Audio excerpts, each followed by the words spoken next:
I had kind of geared some of this towards parents and students, and now that I see we're all teachers in the room, I'll kind of reorient. Pardon me? Parents are good. Come. Yeah, I'll reorient some of this, but basically,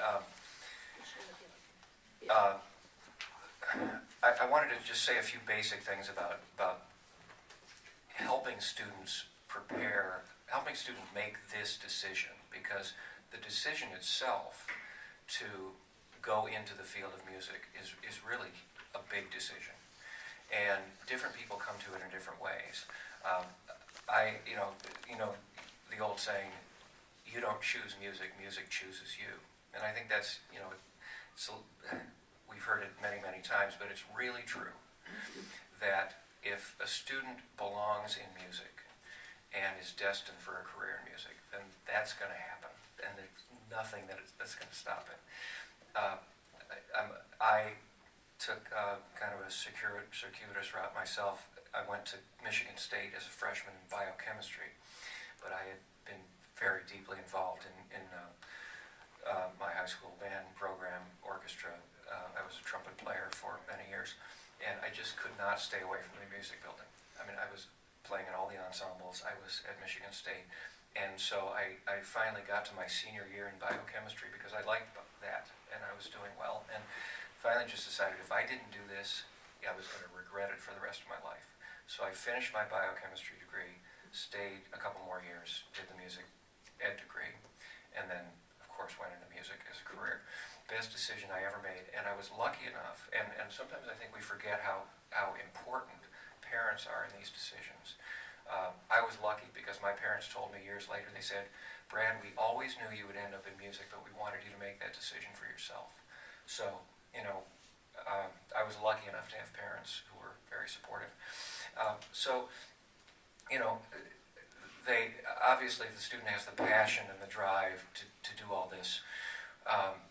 That's essential, but what is also essential is that they have the requisite talent and ability. Music is as we all know, is a very special profession. It's not like, accounting and insurance and all those things are maybe special too, but to the people who do them, but not in the same way. And you cannot go into this profession without, especially nowadays, because I was reading an article the other day about, I know what it was, the London Symphony Orchestra players were talking about how their students at the Royal Conservatory,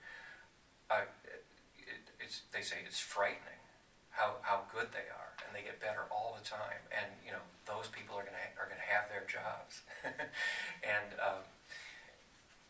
so it's really essential, and there's nothing more heartbreaking. And fortunately, in the state of New York, I found that I grew up in Michigan, and my early career was in the state of Michigan. But in New York,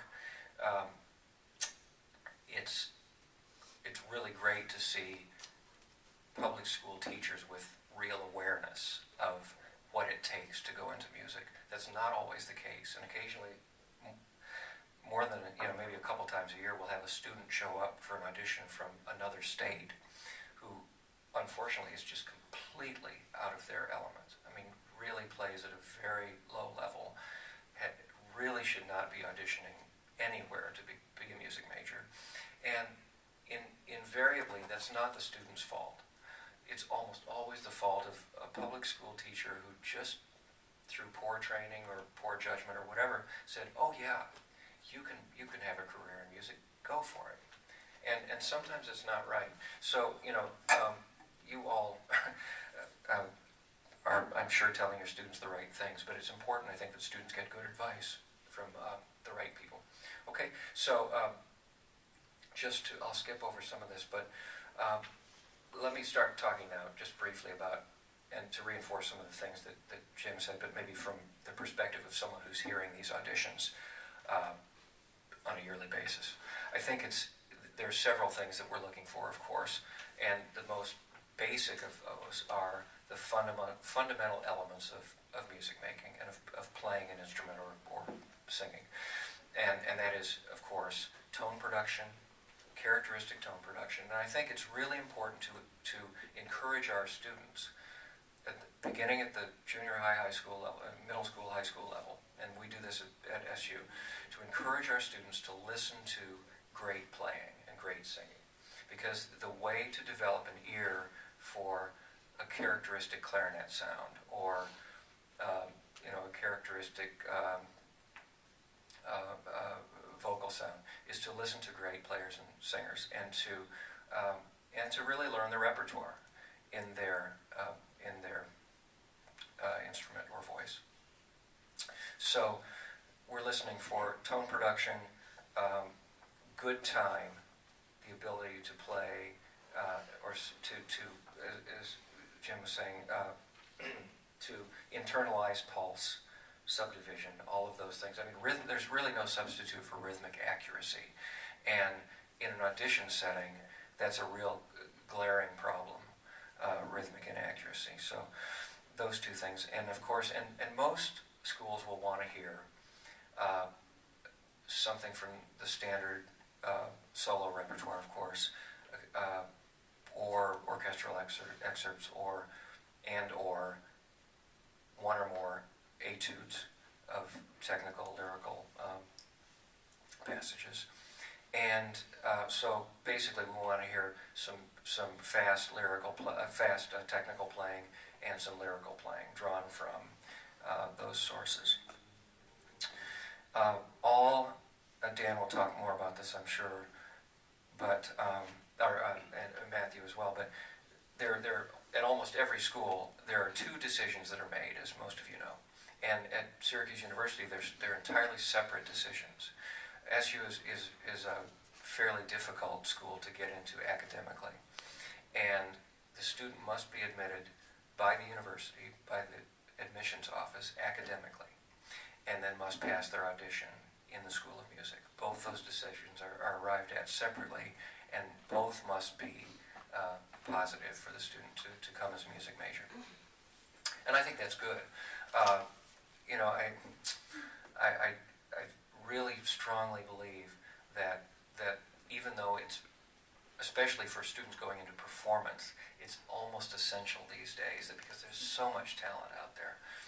For example, of all the full-time symphony orchestras in the United States, this year there are 3 trumpet openings. There have been 3. That's it. So that means all of the students, all of the trumpet majors coming out of all the big schools, Eastman, Juilliard, Curtis, Michigan, Southern Cal, North Texas, on and on and on and on, are competing for those 3 spots. Not to mention all the professional trumpet players who are already out there playing in regional orchestras and freelance and whatever. Okay? That's what students, so I very often, when a student comes to me and says, Dr. Ethington, I'm really thinking about going into performance. They're a music ed major or some other major, they want to go into performance. The first question I ask is, what kind of career, what do you want to be doing in 10 years? And I think these are good questions for high school students. What do you want to be doing in 10 years?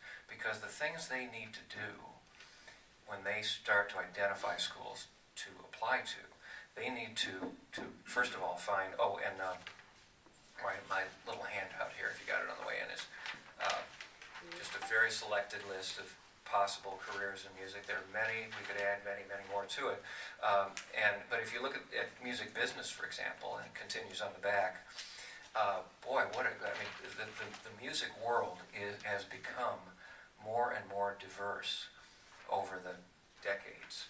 And the variety of careers in music industry alone are almost mind-boggling these days, especially with the new technologies.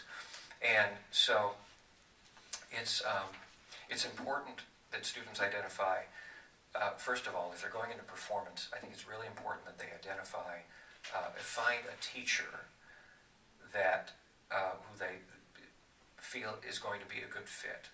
If you're going into performance, then you're going to spend 4 years of very intensive study in the studio with that teacher, obviously. And I completely agree that if possible, getting a lesson with a professor in that area at every school you apply to, or at least most of them, is extremely helpful. Because if, you know, sometimes it just feels like it's going to be a good chemistry, and it's going to be an inspiring, creative, you know, atmosphere. And that's really important for all music majors, but especially those in performance. But students have to identify schools that have degree programs that fit their career goals. I mean, it doesn't make any sense to want to become a recording engineer and go to a school of music that has no program in music industry or no courses in recording. It just doesn't make any sense. I mean, so those are the kinds of things that that students need to think about.